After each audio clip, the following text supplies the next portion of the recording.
అందరికీ నమస్తే అండి. ప్రస్తుతం మన కాకినాడ జిల్లా ఏలసరం మండలం ఎరవారం గ్రామంలో ప్రకృతి వ్యవసాయ క్షేత్రంలో ఉన్నామండి. మనతో పాటు మాస్టర్ ట్రైనర్ గారు నాగేశ్వరరావు గారు, అలాగే వివిధ ప్రాంతాల నుంచి వచ్చిన రైతులు, అలాగే ఇక్కడ ఆ, అగ్నాస్త్రం అనేది తయారు చేస్తున్న రైతు గారు చంటిబాబు గారు కూడా ఉన్నారండి. అసలు అగ్నాస్త్రం అంటే ఏంటి, దానివల్ల ఉపయోగాలు ఏంటి, ప్రకృతి వ్యవసాయంలో అగ్నాస్త్రం అనేది ఏ విధంగా రైతులు ఉపయోగించుకుంటున్నారు అనే విషయాలు మనం రైతు గారిని అలాగే మాస్టర్ ట్రైనర్ గారిని కూడా అడిగి తెలుసుకునే ప్రయత్నం చేద్దామండి. నమస్తే అండి. నమస్తే అండి. ఇక్కడ అగ్నాస్త్రం అనేది తయారు చేస్తున్నారు కదండి. అవునండి. ఈ అగ్నాస్త్రం అనేది ప్రకృతి వ్యవసాయంలో ఏ విధంగా ఉపయోగపడుతుంది, అలాగే ఇక్కడున్న రైతులు కూడా దీన్ని ఏ విధంగా ఉపయోగించుకుంటున్నారు? ముందుగా మన నేల తల్లికి ప్రణామములండి. మన ప్రకృతి వ్యవసాయంలో అగ్నాస్త్రం అనేది తయారు చేస్తున్నామండి. అగ్నాస్త్రము కాయతొలుచు పురుగులు, పొగాకు లద్దె పురుగు, రసం పీల్చే పురుగులు, గొంగల పురుగులు, ఈ విధంగా పెద్ద పెద్ద పురుగులను కూడా చంపే శక్తి ఉందండి. కాబట్టి ఈ అగ్నాస్త్రం అనేది తయారు చేయడం జరుగుతుంది. ఓకే అండి. ఈ అగ్నాస్త్రం తయారు చేయడానికి ఎలాంటి పదార్థాలు అనేవి తీసుకున్నారో ఒకసారి వివరిస్తారా? ఓకే అండి. మనము ఈ అగ్నాస్త్రం తయారు చేయడానికి మనకి పదార్థాలు తీసుకోవాలండి. ముఖ్యంగా 10 లీటర్ల దేశవాళీ ఆవుమూత్రం తీసుకుంటాము. అదేవిధంగా 10 లీటర్ల నీరు తీసుకుంటాము.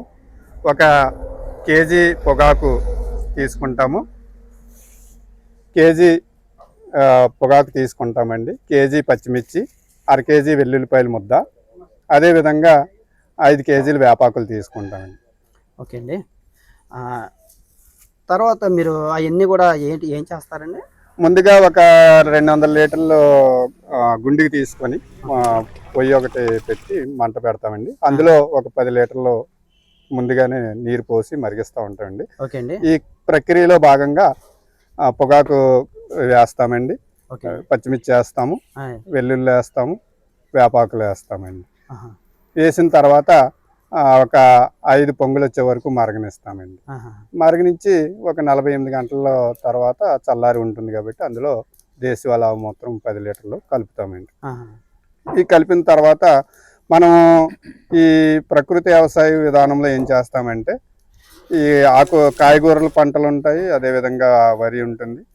ఇందులో ఈ పురుగుల నివారణకి ఏం చేస్తామంటే, 1 ఎకరానికి 100 లీటర్లు నీటిలో 3 నుంచి 4 లీటర్ల ఈ అగ్నాస్త్ర కషాయాన్ని కలుపుకొని స్ప్రే చేయడం అనేది జరుగుతుంది.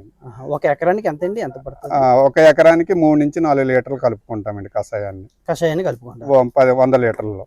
ఓకే అండి. ఈ నిల్వ కూడా ఇంచుమించుగా మనకి 3 నెలల వరకు ఉంటుందండి.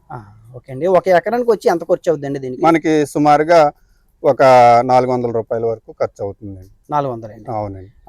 ఓకే అండి. ఇప్పుడు చాలా మంది రైతులు ఏం చేస్తారంటే కెమికల్ అనేది బాగా స్ప్రే చేస్తుంటారు. దానివల్ల ఆహారం అనేది విషపూరితం అయిపోతుంది, నేల కూడా ఎందుకు పనికి రాకుండా పోతుందండి. అవునండి. ఇది దానికి ప్రత్యేకంగా ఇది ఏ విధంగా ఉపయోగపడుతుంది అండి నేల విషయంలో గట్రా?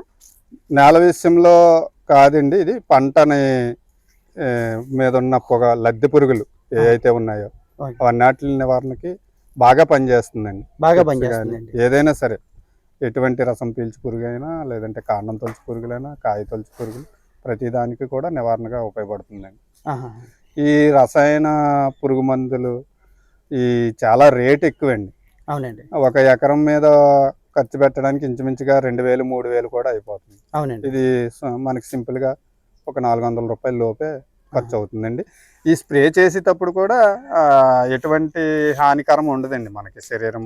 ఎలాంటి జాగ్రత్తలు తీసుకోవచ్చు. అంటే మనము కషాయం తయారు చేసేటప్పుడు మూతికి గుడ్డ కట్టుకొని చేసుకుంటే మంచిదండి. ఓకే అండి. మనం మామూలుగా కెమికల్తో పోల్చుకుంటే దీనికి దానికి మనకి ఎక్కువ రైతు లబ్ధి అనేది పొందుతారు. ఖచ్చితంగా ఉంటుందండి. ఎందుకంటే ప్రకృతి సిద్ధంగా దొరికేవండి ఇవన్నీ కూడా మనం వాడే. అలాగే అండి. ఒకసారి మనం రైతు గారితో కూడా మాట్లాడదామండి. ఓకే. నమస్తే అండి. నమస్తే అండి. ఎర్రవరం గ్రామం, మాది ఎర్రవరం గ్రామం అండి. కొల్లిమల చంటిబాబు నుండి ప్రకృతి వ్యవసాయం చేస్తున్నామండి. మేము ప్రైవేట్గా ఎరువులు తెచ్చుకుంటుంటే చాలా ఖరీదైపోతుందండి. దానివల్ల ప్రకృతి వ్యవసాయం చేస్తున్నామండి. మాకు అగ్ని కలిసిన వాళ్ళు కూడా మాకు సహకరిస్తున్నారండి. దానివల్ల మేము ఇక్కడ మందు తయారు చేయించుకుంటున్నామండి. రసాయనం తయారు చేయించుకొని మేము మందు కొట్టుతున్నామండి. అది బాగా పనిచేస్తుందండి. మాకు వాళ్ళు కూడా సహకరిస్తున్నారండి.